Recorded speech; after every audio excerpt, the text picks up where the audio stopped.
Alright, so it's cold out here in the parking lot. I'm working overnight shifts right now to try to work toward goals. So personal goals, family goals, things like that. So I'm very tired. It's almost 3 o'clock in the morning right now. So I'm going to do a video. Let's talk about why positive reinforcement is one of the best quadrants on the operant conditioning. 4 quadrants of operant conditioning. So you've got positive reinforcement, positive punishment, negative reinforcement, negative punishment. If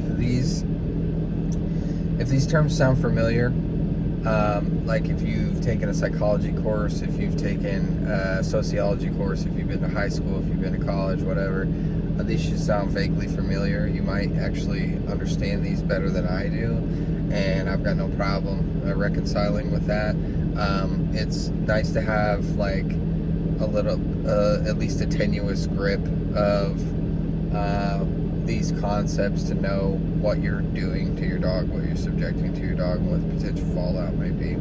So positive reinforcement is bread and butter for predominantly rewards-based trainer like myself. So it's whenever you add or give something to your to the environment or to your dog, something that's typically pleasant, something that's desirable, something that they want, in order to increase the behavior that they're currently fulfilling, they're currently doing. So this is really easy to do. It's the most user-friendly on the quadrant list. See, I'm very tired. On the table. And like if you mess it up, it's really not that bad. Like the fallout is minimal. No, it's not great to give your dog the wrong information and to reinforce when when the dog is doing something that is not ideal, it's not desirable, but you can clean that up pretty easy. When you move over here to positive punishment, it is the living worst. Positive punishment, it's going to tend to skew aversive, so you're going to add or give something to the environment or your dog that is typically unpleasant, something the dog doesn't want to experience, in order to decrease the likelihood of the behavior they're currently doing. This is going to aversive, meaning potentially harmful, emotionally harmful, physically harmful. If it's not actually over time, if the behavior is not decreasing, then just keep in mind it's not operating as a punisher. So it's very possible that you could be implementing an aversive and it's not actually punishing the behavior. It's not actually decreasing the frequency of the behavior. So it's just generally bad news all around. Like there are some things that I do that might be like classified or what I consider interrupters, like make like a noise to grab the dog's attention. It might interrupt what they're doing. I think like that's more like in the moment, like a way to grab their attention. As soon as they divert attention from what they were doing and they give the attention to like the direction of the noise, then they're currently doing something that I can live with, that I can live with, something that I like, that behavior that I don't like has ceased. But like it's more of like a situational thing. It's not as if that leaves such an impression. I guess you could potentially make an argument that that's positive punishment, but tends to not be aversive. I don't think it's punishment, because on a long enough timeline, the behavior is going to continue. It's just a situational interrupter. But if the dog does react to a noise, like one time I said oops as a verbal corrective marker, and the dog I was working with acted like I was going to kill them, like acted like I was going to throttle them. So that was a punisher and an aversive in that case. So like if the dog shrinks, if the dog is fearful, if the dog is timid, and things like that, then you're going to want to avoid that. Okay, moving on from that. Negative reinforcement.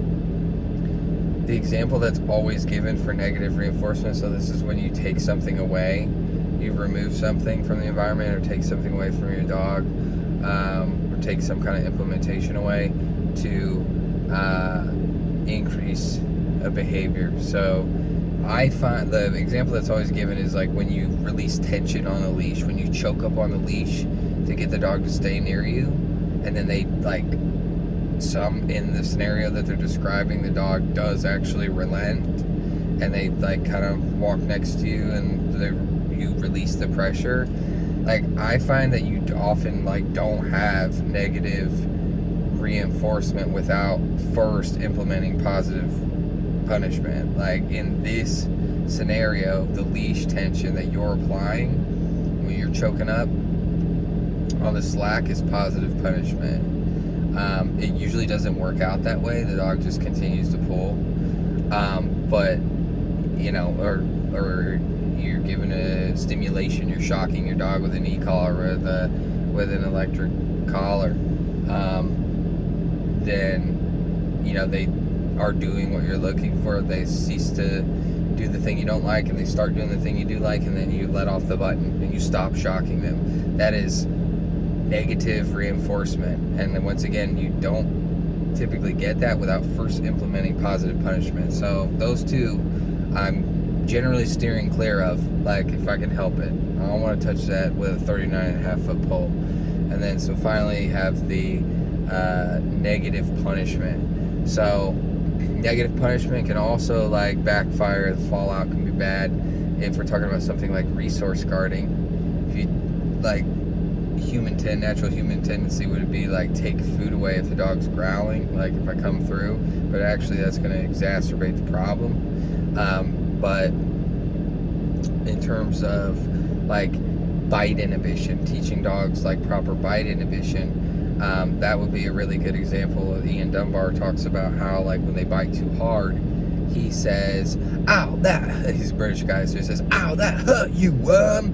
And so technically, like, I don't know, like, you could make an argument that that's positive punishment. Well, what really happens from there on that is impactful is he walks away from the dog and it's like 10-30 seconds. So that is negative punishment. It's removing something that the dog wants, something pleasant, something that the dog wants, removing something from the environment, removing something or revoking something from the dog, access to you, to decrease the likelihood of the behavior they just did, which is like utilizing their mouth too hard, right? Executing poor bite inhibition. And then he comes back and he makes up with the dog after that in 10-30 seconds. So he's like, I don't like what you did, but I still like you. But that would be a good example of effective and ethical negative punishment. Okay, so the two that I'm gonna often favor, like another example I guess would be, again, I think it's more situational. I don't think like over time, like turning your back and walking away. Turning your back when the dog's jumping, walking away, and revoking the dog's access to you, revoking your attention, removing your attention when the dog is doing something like that. Nuisance barking, demand barking, stuff like that. That would probably be a good example of ethical and effective negative punishment. Okay, so the two that I favor and stick with most often are going to be positive reinforcement and negative punishment in moderation. Negative punishment, so positive reinforcement liberally, and then negative punishment in moderation. And then the other two, positive punishment and negative reinforcement, at least for the most part. Negative reinforcement, that stuff's for the birds. So it's not even for the birds either. Okay, so anyway, if you made it through that, I appreciate it, and hopefully I get to go to sleep soon. All right, bye.